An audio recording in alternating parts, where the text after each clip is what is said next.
नमस्कार। आइए सुनते हैं मुंशी प्रेमचंद द्वारा लिखी कहानी रामलीला। कहानी अच्छी लगे तो इसे एक लाइक करिएगा। चैनल पर नए हो तो सब्सक्राइब कर लीजिएगा। तो लीजिए सुनिए कहानी। इधर एक मुद्दत से रामलीला देखने नहीं गया। बंदरों के भद्दे चेहरे लगाए, आधी टांगों का पैजामा और काले रंग का ऊंचा कुर्ता पहने आदमियों को दौड़ते हू करते देखकर अब हंसी आती है, मज़ा नहीं आता। काशी की लीला जगत विख्यात है। सुना है लोग दूर दूर से देखने आते हैं। मैं भी बड़े शौक से गया, पर मुझे तो वहाँ की लीला और किसी वज्र देहात की लीला में कोई अंतर न दिखाई दिया। हाँ, रामनगर की लीला में कुछ साज सामान अच्छे हैं। राक्षसों और बंदरों के चेहरे पीतल के हैं, गदाएं भी पीतल की हैं। कदाचित 89 भ्राताओं के मुकुट सच्चे काम के हों, लेकिन साज सामान के सिवा वहाँ भी वही हू के सिवा और कुछ नहीं। फिर भी लाखों आदमियों की भीड़ लगी रहती। लेकिन एक ज़माना वह था जब मुझे भी रामलीला में आनंद आता था। आनंद तो बहुत हल्का सा शब्द है। वह आनंद उन्माद से कम न था। संयोगवश उन दिनों मेरे घर से बहुत थोड़ा दूर पर रामलीला का मैदान था, और जिस घर में लीला पात्रों का रूप रंग भरा जाता था वह तो मेरे घर से बिल्कुल मिला हुआ था। 2 बजे दिन से पात्रों की सजावट होने लगती थी। मैं दोपहर ही से वहाँ जा बैठता और जिस उत्साह से दौड़ दौड़ कर छोटे मोटे काम करता, उस उत्साह से तो आज अपनी पेंशन लेने भी नहीं जाता। एक कोठरी में राजकुमारी का श्रृंगार होता था।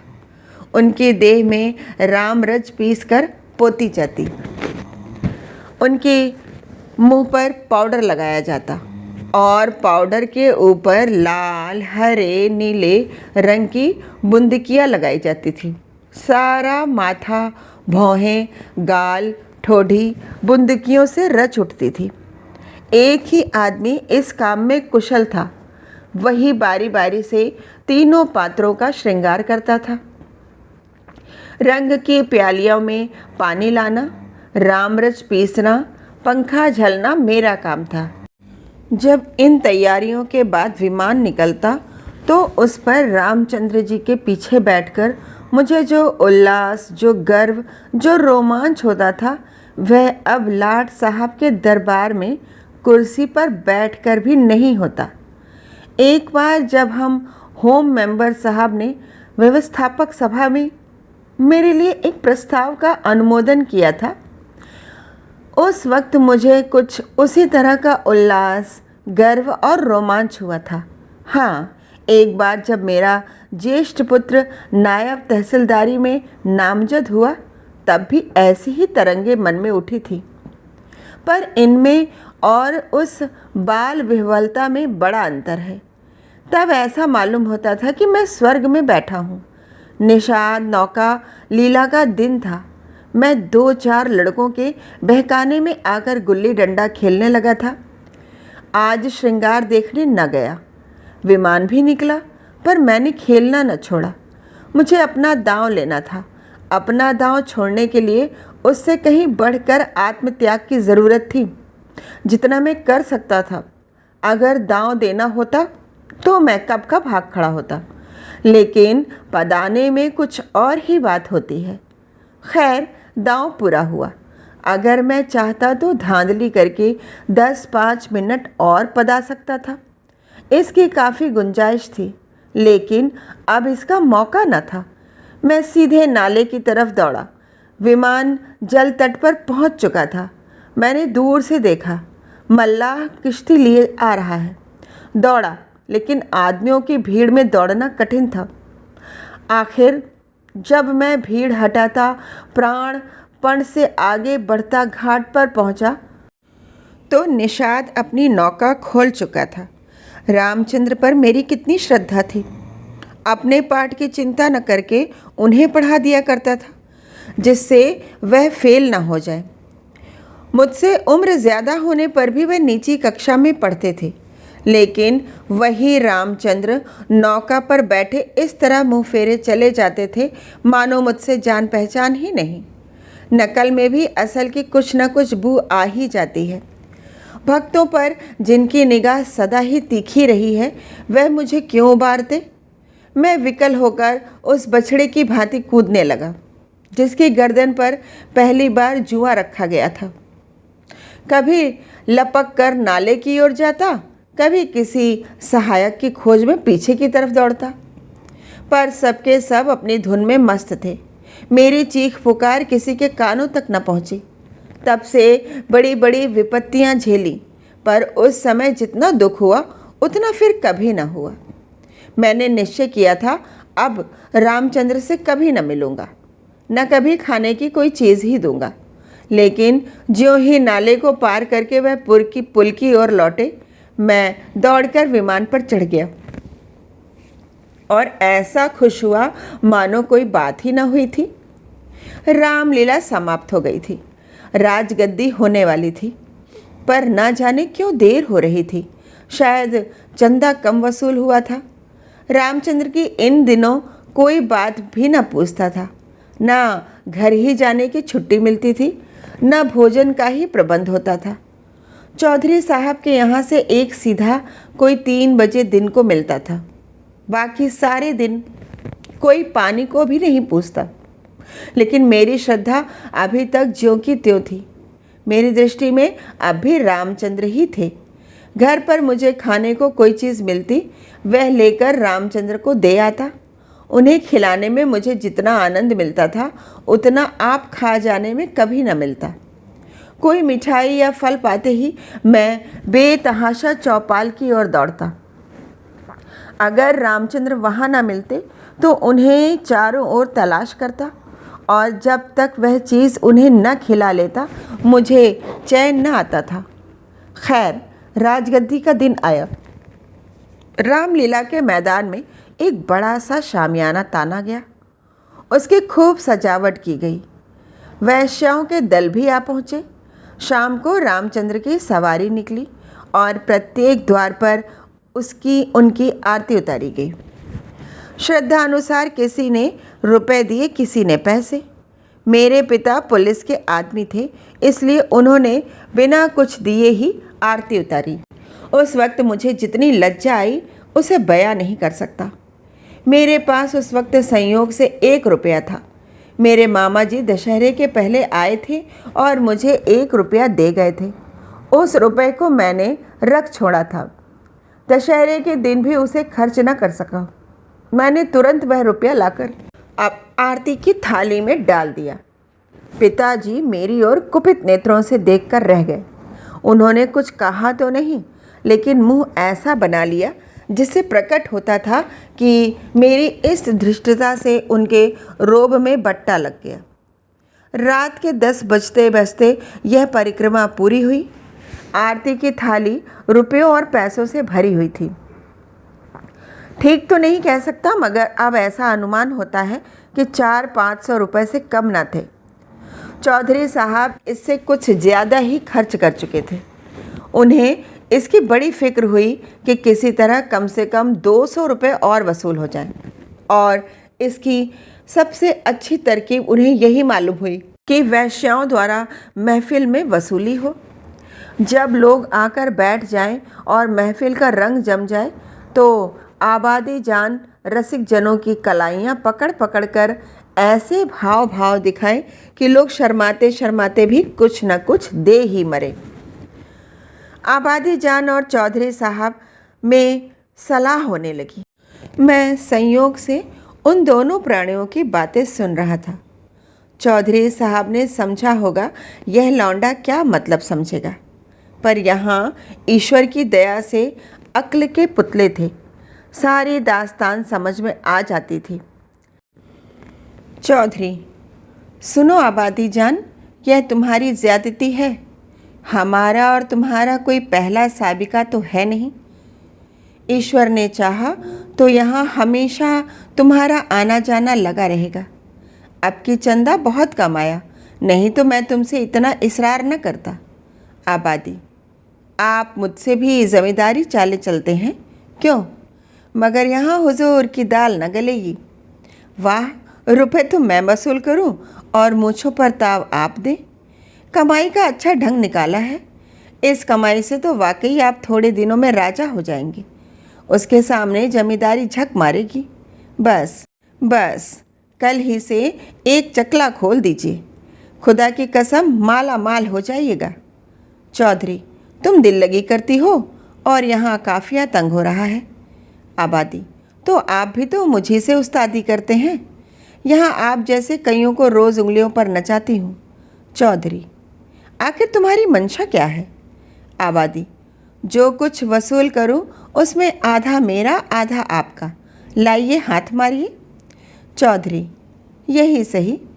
आबादी, अच्छा तो पहले मेरे 100 रुपये गिन दीजिए, पीछे से आप अलसट करने लगेंगे। चौधरी, वाह, वह भी लोगी और यह भी।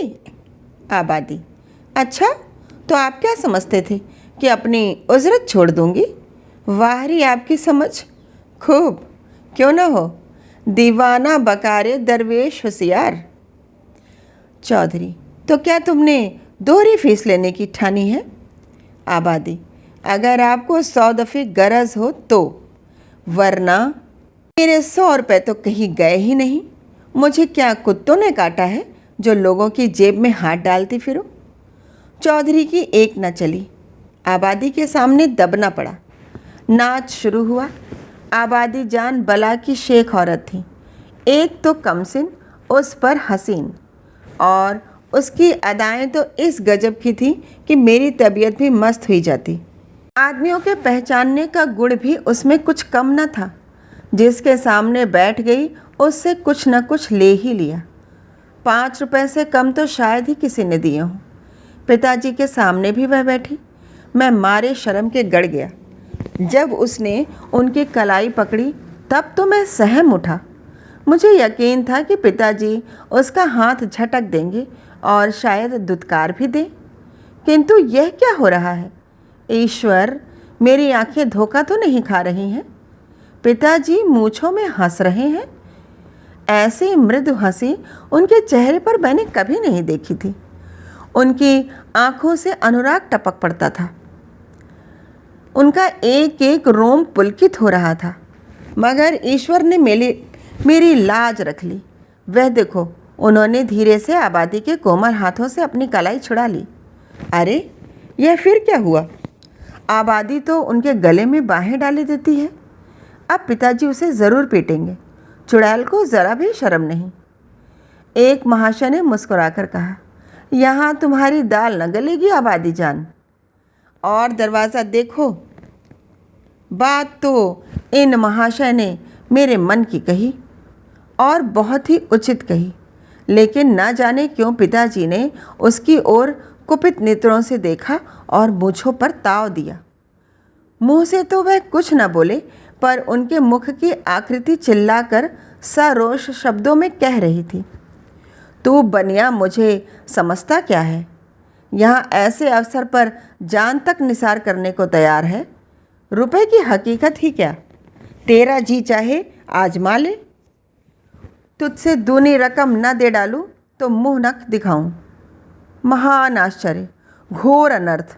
अरे, जमीन तो फट क्यों नहीं जाती? आकाश तो फट क्यों नहीं पड़ता?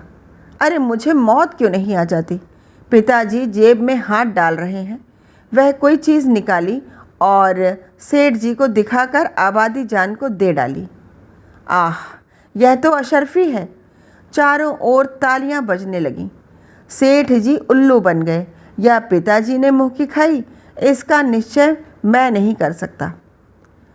मैंने केवल इतना देखा कि पिताजी ने एक अशर्फी निकालकर आबादी जान को दी। उनकी आंखों में इस समय इतना गर्वयुक्त उल्लास था मानो उन्होंने हातिम की कब्र पर लात मारी हो। यही पिताजी हैं जिन्होंने मुझे आरती में 1 रुपया डालते देखकर मेरी ओर इस तरह से देखा था मानो मुझे फाड़ ही खाएंगे। मेरे उस परमोचित व्यवहार से उनके रोब में फ़र्क आता था और इस समय इस घृणित, कुत्सित और निंदित व्यापार पर गर्व और आनंद से फूले न समाते थे। आबादी जान ने एक मनोहर मुस्कान के साथ पिताजी को सलाम किया और आगे बढ़ी, मगर मुझसे वहाँ न बैठा। मारे शर्म के मेरा मस्तक झुका जाता था। अगर मेरी आंखों देखी बात न होती तो मुझे इस पर कभी एतबार न होता। मैं बाहर जो कुछ देखता सुनता था उसकी रिपोर्ट अम्मा से ज़रूर करता था, पर इस मामले को मैंने उनसे छिपा रखा। मैं जानता था उन्हें यह बात सुनकर बड़ा दुख होगा। रात भर गाना होता रहा। तबले की धमक मेरे कानों में आ रही थी। जी चाहता था चलकर देखूं, पर साहस न होता था। मैं किसी को मुंह कैसे दिखाऊंगा? कहाँ किसी ने पिताजी का जिक्र छेड़ दिया तो मैं क्या करूँगा? प्रातःकाल रामचंद्र की विदाई होने वाली थी। मैं चारपाई से उठते ही आंखें मलता हुआ चौपाल की ओर भागा। डर रहा था कि कहीं रामचंद्र चले न गए हों। पहुंचा तो देखा तवाइफों की सवारियां जाने को तैयार हैं। 20 आदमी हसरत नाक मुंह बनाए उन्हें घेरे खड़े हैं। मैंने उनकी ओर आंख तक न उठाई, सीधा रामचंद्र के पास पहुंचा। लक्ष्मण और सीता बैठे रो रहे थे और रामचंद्र खड़े कांधों पर लुटिया डाले मुन्हें समझा रहे थे। मेरे सिवा वहाँ और कोई न था।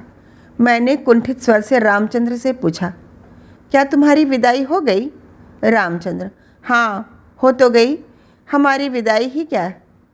चौधरी साहब ने कह दिया जाओ चले जाते हैं। क्या रुपया और कपड़े नहीं मिले? अभी नहीं मिले। चौधरी साहब कहते हैं इस वक्त बचत में रुपए नहीं हैं, फिर आकर ले जाना। कुछ नहीं मिला, एक पैसा भी नहीं। कहते हैं कुछ बचत ही नहीं हुई।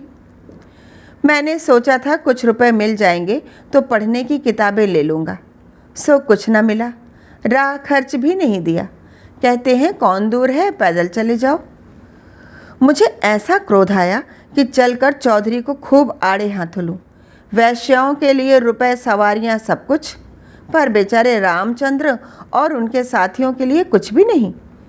जिन लोगों ने रात को आबादी जान पर 10-10, 20-20 रुपए न्यौछावर किए थे, उनके पास क्या इनके लिए 2-2, 4-4 आने भी पैसे नहीं?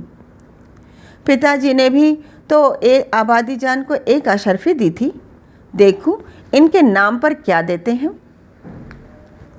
मैं दौड़ा हुआ पिताजी के पास गया। वह कहीं तफ्तीश पर जाने को तैयार खड़े थे। मुझे देखकर बोले, कहाँ घूम रहे हो? पढ़ने के वक्त तुम्हें घूमने की सूझती है? मैंने कहा, गया था चौपाल। रामचंद्र विदा हो रहे थे, उन्हें चौधरी साहब ने कुछ नहीं दिया, तो तुम्हें इसकी क्या फिक्र पड़ी है? वह जाएंगे कैसे? पास राह खर्च भी तो नहीं है। क्या कुछ खर्च भी नहीं दिया? यह चौधरी साहब की बेइंसाफ़ी है।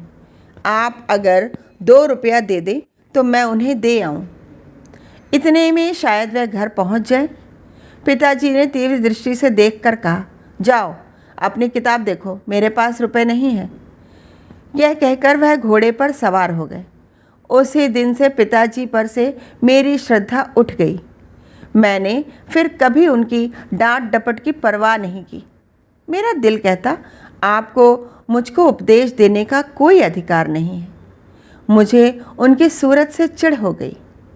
वह जो कहते मैं ठीक उसका उल्टा करता। यद्यपि इसमें मेरी हानि हुई, किंतु मेरा अंतःकरण उस समय विप्लवकारी विचारों से भरा हुआ था। मेरे पास 2 आने पैसे पड़े हुए थे। मैंने पैसे उठा लिए और जाकर शर्माते शर्माते रामचंद्र को दे दिए। उन पैसों को देखकर रामचंद्र को जितना हर्ष हुआ वह मेरे लिए आशातीत था। टूट पड़े, मानो प्यासे को पानी मिल गया। यही 2 आने पैसे लेकर तीनों मूर्तियाँ विदा हुईं। केवल मैं ही उनके साथ कस्बे के बाहर तक पहुँचाने आया।